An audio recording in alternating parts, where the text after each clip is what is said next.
Isang mapagpalang araw po sa ating lahat mga katiits mula dyan sa Luzon, Visayas at Mindanao, dyan sa Zamboanga at dyan sa labas po ng bansa sa Mexico. Muchas gracias, amigo.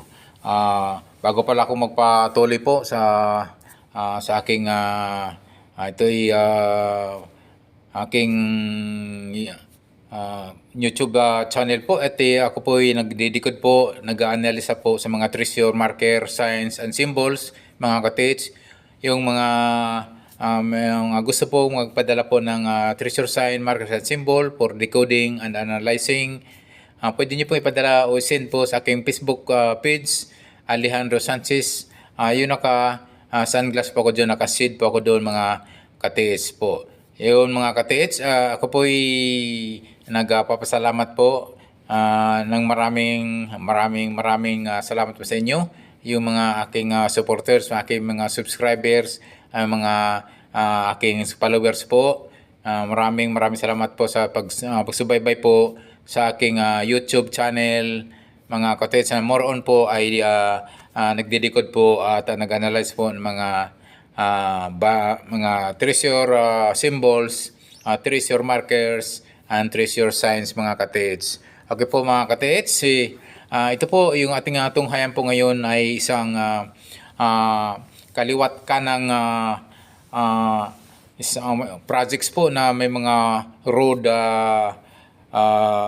widening at gumagawa po ng kalsada sa mga bulubundukin po ngayon sa atin banda dyan sa Mindanao, mga katiits. So pansinin nyo po, ano kaya pong klaseng projects po na mayroon dyan, dahil ito po ay nakikita po natin, napapansin po natin dyan sa mga bulubundukin po natin dyan sa bandang Mindanao, bandang Visayas, mga katiits. So ito po ay mga katiits, isa na kaya ito sa sinasabi nila na isang massive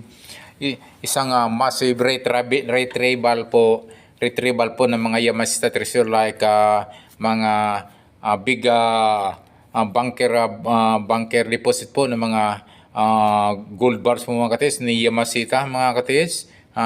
Pwede po, mga katiits, so siguro po napapansin nyo po dyan sa inyong mga lugar, dyan sa bandang Mindanao, dyan sa bandang Visayas, o hanggang dito sa bandang Luzon, na ito po ay kaliwat kanan po ang paggawa po, at napapansin nyo po na napakarami pong heavy equipments po sa mga bulubundukin po. Ano po ginagawa po ng mga heavy equipments po dyan, like bulldozer, backhoe, and grader po dyan sa area po ng mga sa high-rise mountain pa, mga katiits. So sabi ko mga katiits, nakapagtataka, ito po kaya ay alam po kaya ng DNR ito natin, ito po kaya alam ni Gob, alam ni Mayor, at ano pa talaga ang pakay po na, at anong klaseng projects po na mayroon dyan sa inyong mga lugar. So kung kayo po ay nakapapansin nito, mga katiits, dyan sa inyong mga lugar ay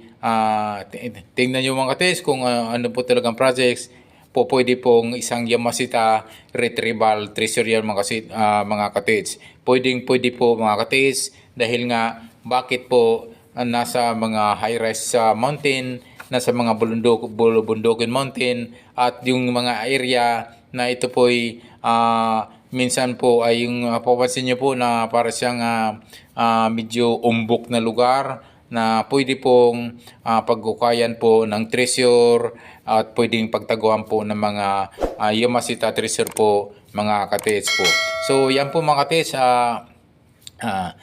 kaliwat kanan po, at mayroon pong mayroon po napapansin po sa ating mga lugar.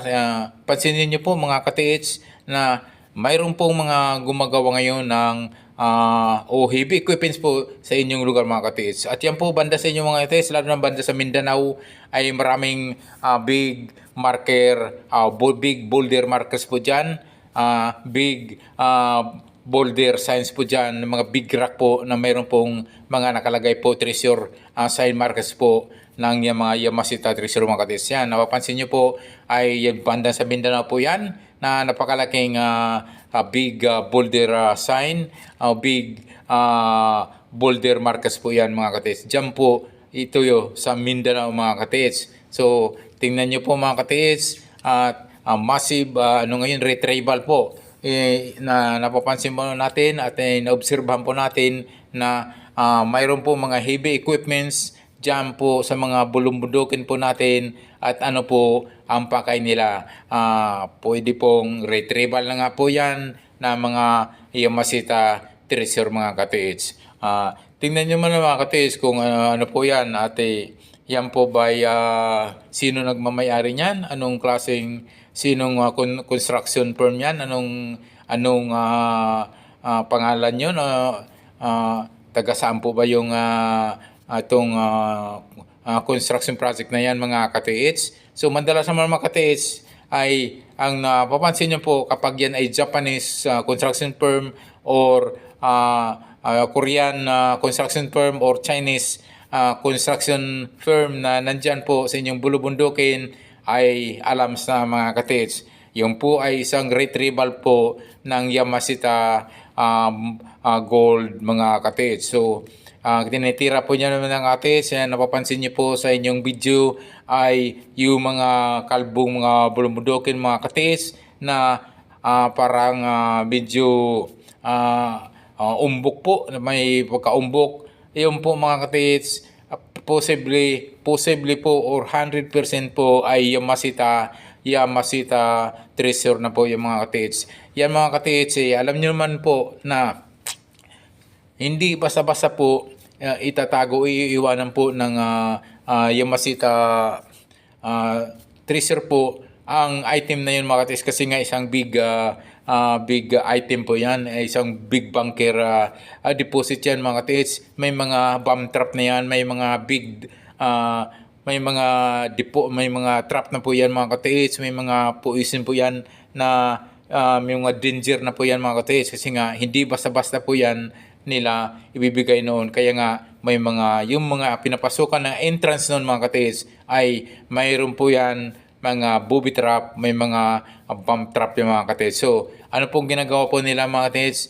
Hindi po yan sila pumapasok doon sa entrance kundi opposite mga katiits. Kung po yung kanilang entrance mga katiits, kung ayan ay naka-pointer po ng north, naghuhukayin po nila yung mga katiits dyan sa may bandang south mga katiits. So opposite. So napapansin niyo po mga katiits, baka mayroon po kayo napansin dyan ng mga big boulder markers, big boulder signs po sa malalaking bato mga katiits at may mga treasure sign po dyan, may mga naka-engrave po yan ng mga treasure marker, treasure sign po sa malalaking bato dyan sa inyong lugar. Kung inyong napapansin dyan mga katiits, ayan po, yun yung mga tinatawag nila na big boulder markers, big boulder sign mga katiits, BBS or BBM mga katiits. Yan po, pansin niyo po, ang tinitira po ngayon ng mga heavy equipments na mga katiits ay yung mga bulubundukin po na lalo na yung medyo kalbo, yung kalbong lugar mga katiits at medyo paumbok po yung bundok. Ayan po ay dahan-dahan po nalinis script po. Sabi ko nga mga katiits, ang retrieval ng Yamashita treasure po ay hindi basta-basta po yan. May mga bomb trap yan, may mga booby trap yan, may mga danger talagang yung lugar na yan. Lalo na po yung entrance po kung saan po nakalagay po yan, yung mga big deposit bunker po mga katiits. So yan mga katiits ay ang ginagawa po niya ng mga retrieval na yan mga katiits, opposite po mga katiits. Sabi ko nga, kung yan entrance nila ay nasa bandang north, huhukayin yan sa bandang south, opposite. So, sa kabila po sila maghuhukay. So, iwas yan sa mga trap, iwas yan sa bomba trap, o iwas yan sa mga danger, o mga poison yan na kanilang linalagay nung kanila pong yan ay tinatago o hinuhukay nung mga katiits. So, yan mga katiits, napapansin nyo po, wala nga namang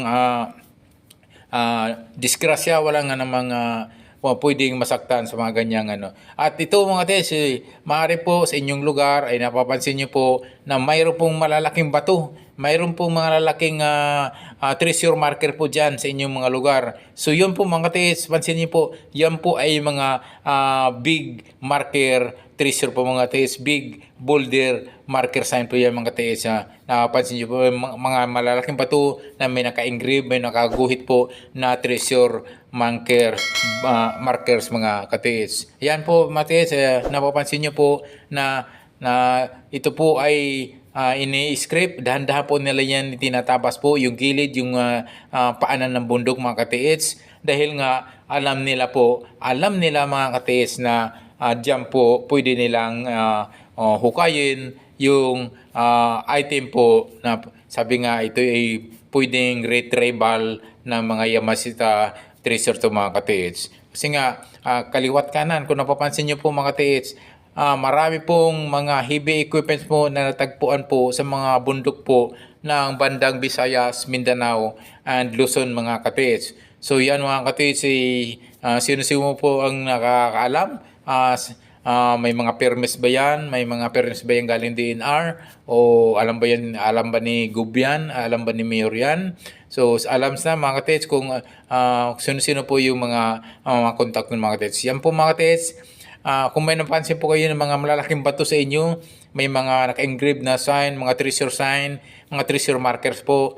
Yan po ay yun po ang tinatawag na big boulder markers, big boulder signs po mga katiits ng mga big bunker deposit po mga katiits yan. Yun po na kung mayroon po kayong nakikita sa inyong lugar mga katiits ay mayroon pong Yamashita treasure po dyan sa inyong lugar katiits. So sabi ko nga ngayon ay kaliwat kanan po na mayroon tayo napapansin na mga heavy equipments po sa mga bulubundukin po natin ngayon somewhere in Mindanao, Visayas, and Luzon mga katiits. So dito nga mga katiits sa bandang Luzon, dito sa bandang Mateo, grabe sobra po, naglipa na po dito yung mga construction firm na ito po ay pagmayari po ng Koreano po ang tumitira po dito ng mga Yamashita treasure po, at ito tinitira po nila, retrieval po ito ng mga big bunker deposit mga katiits. So dyan sa bandang Mindanao, kung anong construction dyan mga katiits, o anong gumagawang construction project dyan, kung yan po ay Japanese, kung dyan ay Koreano, kung yan ay Chinese, ay alams na po. Hindi yan po kung anong projects na ginagawa nila, yan po ay halatang halata po na isang big bunker deposit retrieval po yan mga katiits. Napapansin nyo po ay dahan-dahan po nila yan, yung paanan po ng bundok, dahan-dahan po nila yan hinuhukay po, at hindi po yan doon sa entrance talaga dadaan po. Dahil nga yung mga big bunker deposit, big deposit na mga Yamashita treasure po ay may mga bomb trap na po yan, may mga booby trap niyan, at bago nila iniwan niya noon, talagang secured po. Minsan po mga katiits ay pinasabog pa yan.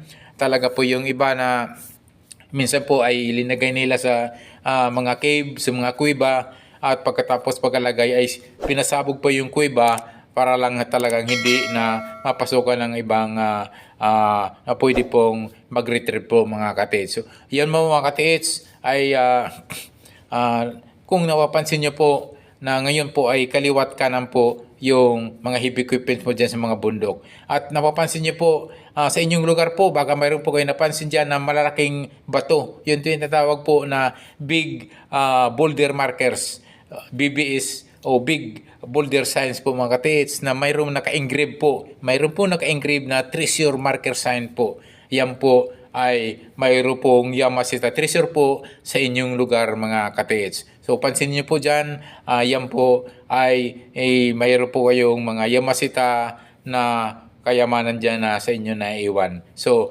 ito mga katiits, maraming salamat po sa mga subscribers, mga bagong followers, at walang sawang pagsubaybay po sa aking YouTube channel. Yung mga bago pa lamang po mga katiits sa aking YouTube channel, please don't forget to subscribe. Don't forget to hit the notification bell button para update po kayo sa aking mga video pag-ibras. Thank you so much mga katiits.